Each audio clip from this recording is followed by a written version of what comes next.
رتي من لين داسو دربيا كيستي وانت كارغامي بكم نغرتي نمكما سمغورني ولتي داتي نغماني. السلام عليكم ورحمة الله وبركاته. دعوتوتا في كبجمتوتا روزاتو بندكيسنو نجان كياك اللي سرّا كان أمن رمضي إسناغو جتّا بقجراتني ورّي روزان إيسا ديمتي بيتنيلي إسني فيهما أسمعه دامسو تقوالي دبرسو بربال إسنو نما بيتني أكسمتي وليادة جسم بريدودا. هاي دعوتوتا كيا أنا كان كبا قلت ربي روزان بيقلتي ورنان جتني بيتين قليمو هنقلي كرا مارتي هبتن جتشودا. هاي دعوتوتا كيا بكم جتني تون دكيسنو بقى نغانا قباتني وانتي نغا جالين جرو جالتون نغا قباتشودا اسنين ترى دعوتوتا كيا ممكن هنا حتى أمسا بس جولي أوروموتي نتي ور أورومو كان أف دبرسو بربادة بس وانا هندونو وانا تبينو تشودا كما بينو تيو والبرد أبني والجناد أبني وسو والججبسني والقرقاري اسمين تدا كي جولي منا سعود عربية كستي هجومي لما جران كنافي osoo wal bira dhaabbanne waan jiru hundaanuu sagalees waa waliillee godhuu baannu sagalees yoo walii taanee baay'ee tokko natti tola. Baay'ee miidhamutti jiranii arguu jirtanii ijoolleen guyyaa guyyaadhaan akkatti bas waliin keessattuu waliin nyaatan dhabaniitiniin kan miidhamanii kan lubbuun isaanii darbaa jiru jechuudha ilmaan Oromoo. Ani akka mataa kiyyaatti yoo hin cadhisallee jedhee cadhisuu hin dandeenye yamaa dubbatan dubbilamaa callisan ergaramaa jedhan callisuu dadhabee bas hedduu tokko garaan kiyya baay'ee na gubatee ijoollee Oromoo kanneen laalee jechuudha. Maaliif akka carraan keenya akkana ta'ellee hin beeku wanta rabbiin akkana godhe jechuudha. Kanaafuu waan hundumattuu carraa kana jennee fudhannee alhamdulillah rabbil alamin jennee rabbii hin galata galfannee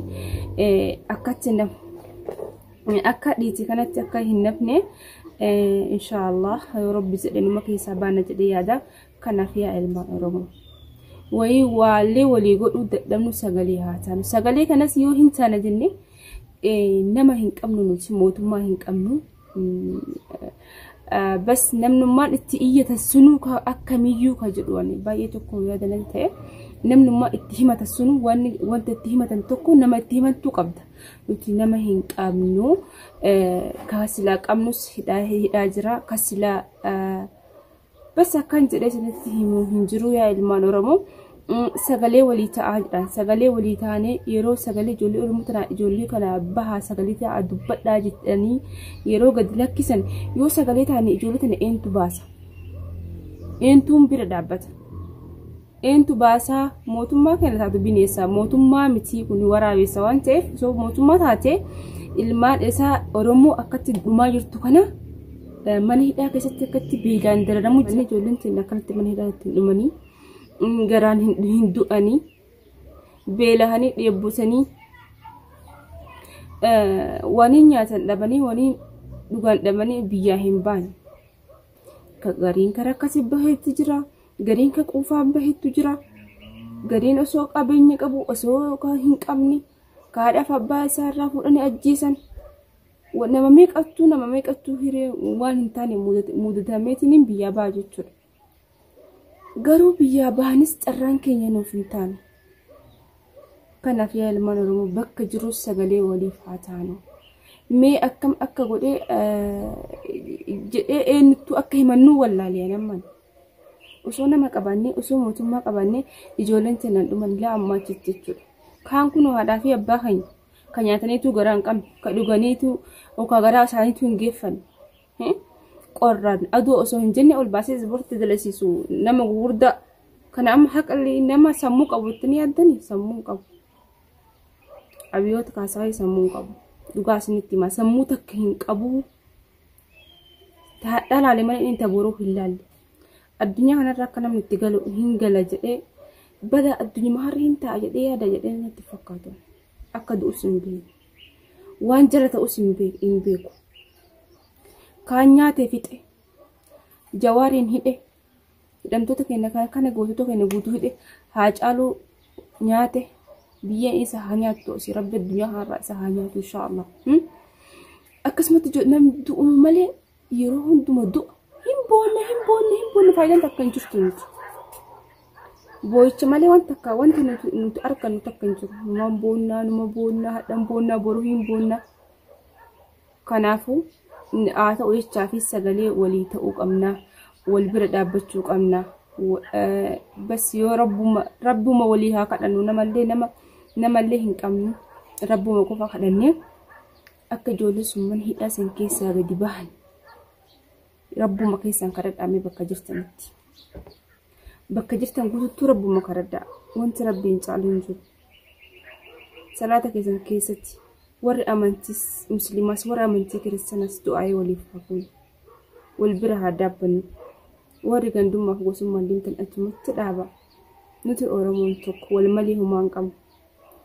Kanaaf jajjabaadhaa rabbiin isin bira haa jiraatu.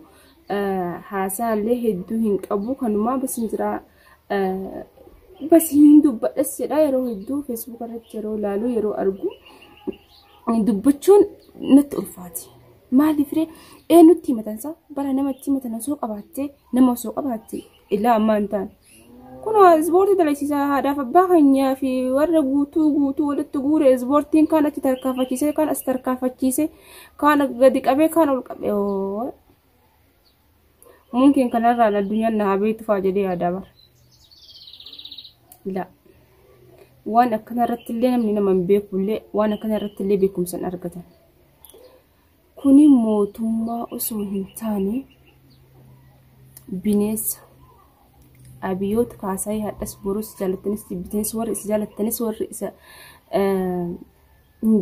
isa jaalattanis abiyyoota kaasee hadhallee borullee bineensa ilma namaatiin miti. Kanuma isiniif waan feetanis naan jettanii na arrabsitan arroosaan kun akkuma isin argitan kan jiran na argitanii akkanuma hin jiran. Akkanarraan jijjiiramu jechuudha. Waan feetan jettanii na arrabsitanis waan takka arraba kasin jalallee hin deemu irrallee hin kaadhu.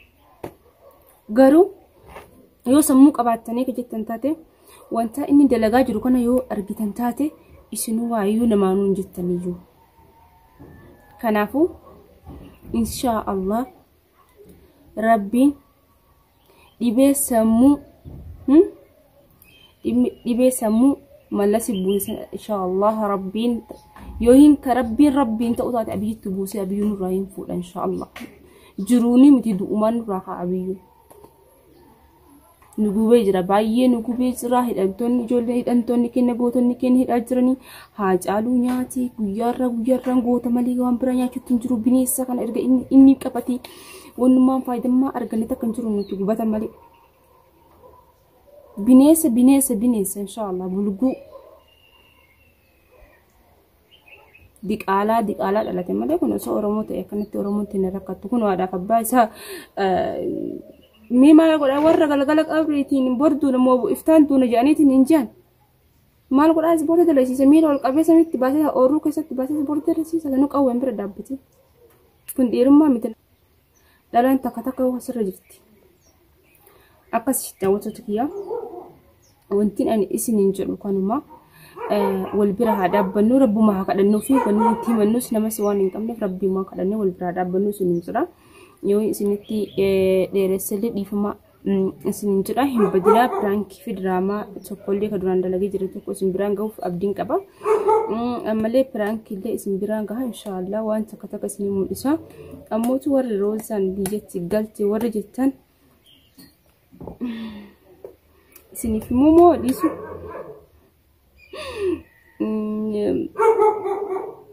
Ani biyyatti hin galle.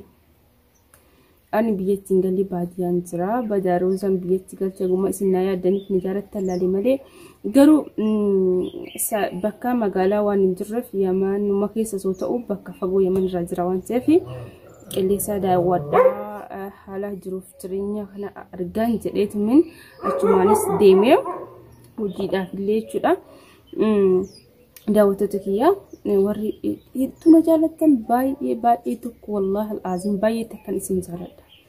Garuu baadiyyaa kana keessa jechuudha akkuma biyya keenya sana wanti hundi jira jechuudha. Dhugaa osoo itti himatin hin jedha wanta hundaa horiinis jira wanni namatti tolu wanni sammuu sana isin bohaarsu wanni nama gammachiisu bicha jira. Takka waraabeetiin hin gadhiisa jedha.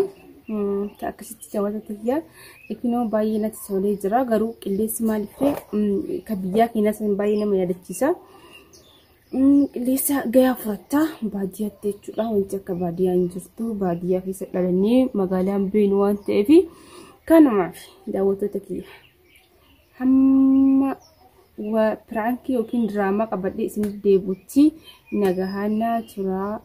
Baay'een isin jaaladha baay'een isin kabaja amaana ammoo wanumaan ta'een ijoollee Suudii tana biraa dhaabbannu wanuma dandeenyuuni waliin mallaqallee dhabne jechuudha sagalee akkuma jedhaniif taane sagalee taane namatti himannu qabnu rabbumatti haa himannu rabbiin malee nam tokko hin qabnu garuu nuti akkachaa kana jedhee si yaadu inshallah gaafa bilisummaa argannu takka numan jira jedhee yaada rabbiin inshallah hin danda'a. Yaada muraada keenya nu waaguutti isin jira daawwattoota kiyya haalli qilleensa bakka jiru kana fakkaata.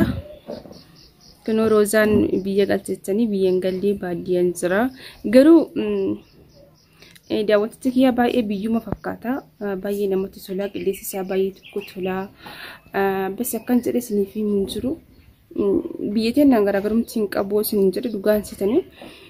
Akkasii daawwattoota kiyyaa waan na daawwattaniif waan na dhageeffattanis warri na jaalattanis baay'ee isin jaaladha.